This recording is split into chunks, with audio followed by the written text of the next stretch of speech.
Good afternoon, everybody, and welcome back to another installment of Scott's Selections here for Tuesday, November 5th. Before we get into today's play of the day, quick recap of what happened yesterday. Unfortunately, we ended up losing with the under 221 in the Trailblazers game as well as the Trailblazers minus 11. We got great numbers on both. As I mentioned in the video, we got it at 221. It closed at 219. We got the Trailblazers at minus 11. They ended up closing at 11.5 or 12 at pretty much every book market wide. However, we're just in a bit of a slump right now, and the Warriors won outright as Pascal had 30-something points and 13 rebounds, and Portland was absolutely terrible. They had a complete no-show. And I'm still not really sure how Golden State won with nobody in the starting lineup that you've pretty much ever heard of. But either or, we'll pick up those losses and we will look to bounce back. So far, though, we have gotten good numbers in the last couple of games that we've bet on. We have lost a decent amount of them. But at the same point, at some point, you got to just focus on trying to get the best number you possibly can. And then in the long run, everything will balance itself out. So I apologize for this recent slump.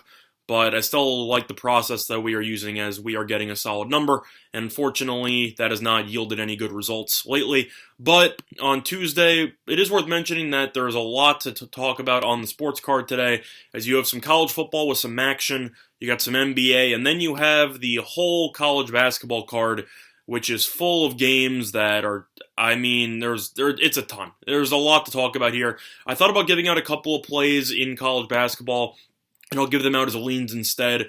But overall, one thing to keep in mind is that when you are betting college basketball, nobody really knows how any team's going to shape out so far in the season. Betting regular season openers in any sport's relatively tough, especially tough in college basketball, because you have a lot of new faces. They haven't had much time in terms of game action. You've had a couple scrimmages, a couple of exhibition games against some D3 schools and D2 schools.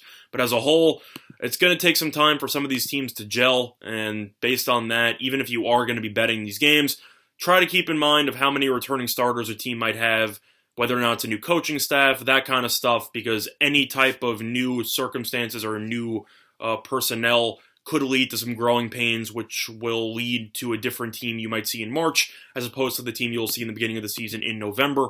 So that is something to keep in mind. For example, Texas Tech last year, I watched them play earlier in the season, and I did not think they looked good at all. They won pretty handily against a no-name team, but I didn't think they'd be that great. And then they ended up blossoming into the runner-ups for the entire thing, just based on the fact that this team came together in the middle of the season. So keep that in mind. In the beginning of the season, general rule of thumb, try to bet on more experienced teams, as teams with a ton of freshmen and a ton of newcomers will take some time in order to become accustomed to playing with one another, whereas some of the other teams have more experience by returning a decent amount of players who they played with last year. So that amount of growing pains will not be as apparent as some other teams. So without further ado, we're actually going to talk about the NBA. We're going to dive into the play of the day. And it's actually going to be, I know after yesterday we ended up taking a road favorite and it didn't work out, but we will do the same today, as I like the number, as this number has climbed dramatically, and I think that this number will continue to climb moving forward. So the play of the day will be on the San Antonio Spurs minus 5.5, as they take on the Atlanta Hawks on the road. Also, I forgot to mention, I'm not doing this video on YouTube live streaming because, once again, the YouTube live streaming is down. So I had to make the best of a bad situation. I will give out some leans of college basketball after this, but I'll recap my thoughts on this game. So I like the Spurs minus 5.5 here. The line originally opened up at minus 3.5. It's currently up to 5.5 and even minus 6 in some spots. Main reason why it is climbing up so high is the fact that star big man John Collins for the Hawks has been suspended 25 games for steroids, or for growth hormone, whatever you want to call it. He's been taking PEDs, and he will be suspended for this game. As a result, his replacement will be Alex Len, probably, who is probable, despite having a rib issue. But he is expected to play. And simply put, the lineup now, you will be getting Trae Young back, but you have to wonder if he will be at 100% if you're dealing with a sprained ankle. You have Trae Young, Kevin Huerter. Huerter's been non-existent offensively, and he's been dealing with a knee issue, so he should see some limited minutes. You have Hunter, the rookie pick from Virginia, who's been okay, not great. You have Jabari Parker, who has been very solid offensively, but defensively, he still is absolutely terrible. He's a terrible defender, and even though he scores a decent amount of points, he will definitely see more shots with Collins out, but as a rim protector, he provides no value at all. And you have Alex Len, who was taken in the top 10 a couple of years ago, never really blossomed. I don't really think he's that good.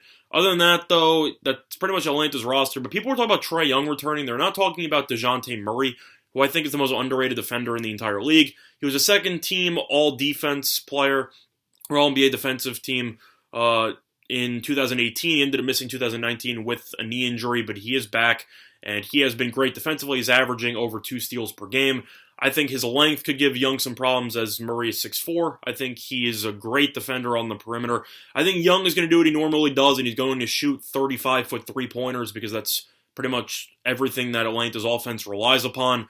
But I think at the end of the day, I think Young might be a little bit off due to Murray's defense. I think Popovich will game plan on how to stop Young, as people continue to forget that Popovich, even though his teams aren't as dynamic as they used to be in terms of just talent, he still is the best offensive. He's still the best mind in the entire NBA, probably either all time or second behind Phil Jackson. One of the two. He's one of the best coaches of all time. I think he'll game plan for Young. I think he'll figure something out. I think Young will have a bit of an off game, but overall, other than that, though, Atlanta's supporting cast now that Collins is out is just bad. I mean, you can talk about Vince Carter off the bench and some of these other role players and Bembry and whatever. This team is not that good. San Antonio, I know Derek White is currently questionable for this game, and nobody really knows his status, but you still have Murray, who's a great defensive point guard. You have Forbes, a good three-point shooter. DeRozan, who can, he's a great scorer. You can't deny that. Defensively, he leaves a lot to be desired, but he can get to the foul line, force Atlanta into foul trouble, which could be an issue because Atlanta will be missing some depth pieces. Lyles has been a pretty good power forward, and you have LaMarcus Aldridge, who now, instead of being guarded by Collins, Collins, is worth mentioning, was averaging 2 blocks per game, so he was providing a lot of value defensively as a rim protector, and now that is not the case. It's also worth mentioning that in terms of rebounding percentage, San Antonio actually had the 3rd highest rebounding percentage in the entire league, where Atlanta ranks somewhere in the middle of the pack around 15 or 16. So now that Collins is out, I think San Antonio will dominate on the boards. I think San Antonio will win this game. I think they won't make mistakes. And Atlanta, we saw what they were without Trae Young. Now that he's back, but now you lose Collins. I know Young's a better player than Collins, but I think, including defensively, I think Collins could hypothetically be, I'd say, on par with Young in terms of efficiency. So based on that, I'll take San Antonio minus the 5.5. I think this game will close at roughly 6 or 6.5 moving on. And I think that overall, I think the Spurs will get the win, as Atlanta has struggled to get everybody healthy on the court at the same time. And San Antonio's lost 2 games this season, but it was to the Lakers and to the Clippers. I'm not going to blame them for losing those 2 games, as those are against the 2 best teams in the Western Conference. So play of the day will be on the San Antonio Spurs minus 5.5. And that will be the play of the day. Now, switching gears to college basketball, a lot to talk about. First game I will talk about, though, and the first lean will be on Michigan State minus 2.5, which is available on DraftKings, and I will get the line on that one. Let me look at that. Michigan State. Did it actually just switch? I think it just switched to minus 3, actually, as I was recording this video, but let me just confirm that.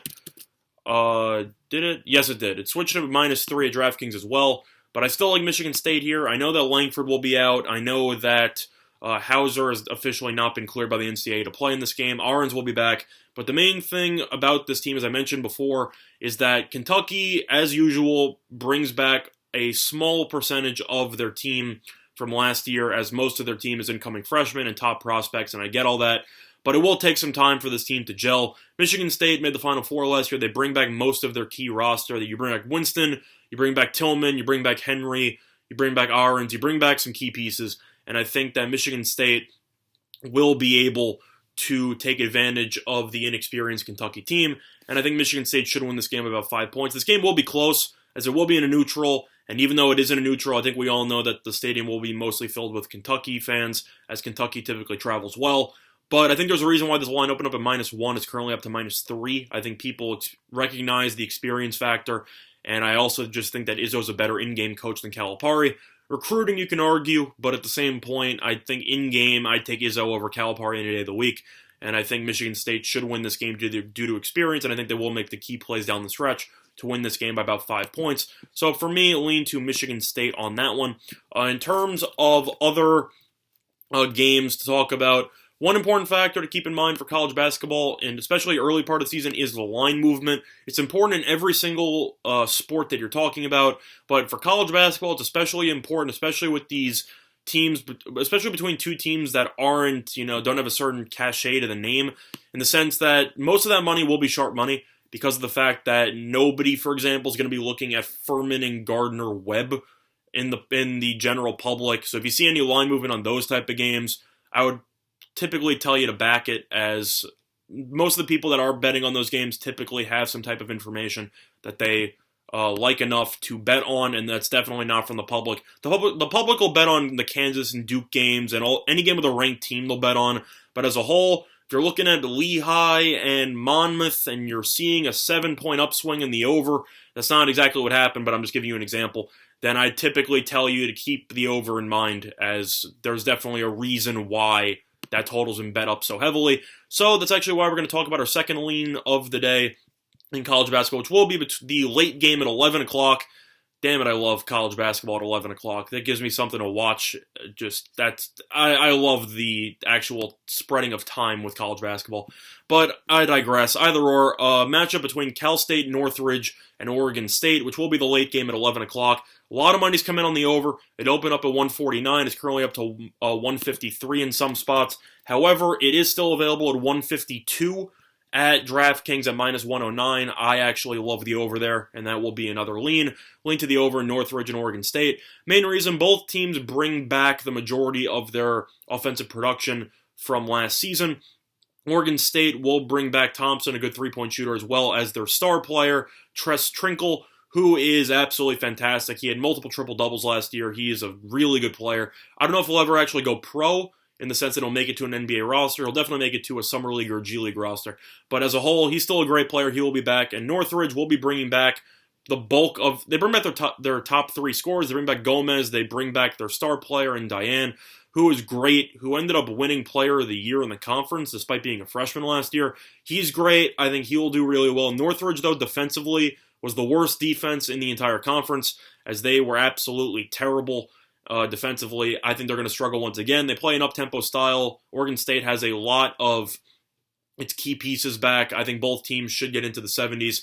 Northridge gave up 70 points to a D2 team in their exhibition game. I think Oregon State should score at least 80 at home, and I think Northridge should get into into the high 60s, low 70s, based on the fact that defensively they leave a lot to be desired, but they should continue to use a lot of pace. So I will lean to the over in that one as well as the second lean. And moving on, what else do I like? I was looking at a bunch of games before. I'm trying to remember what I actually liked. This line is very big, but I'm still going to take it anyway.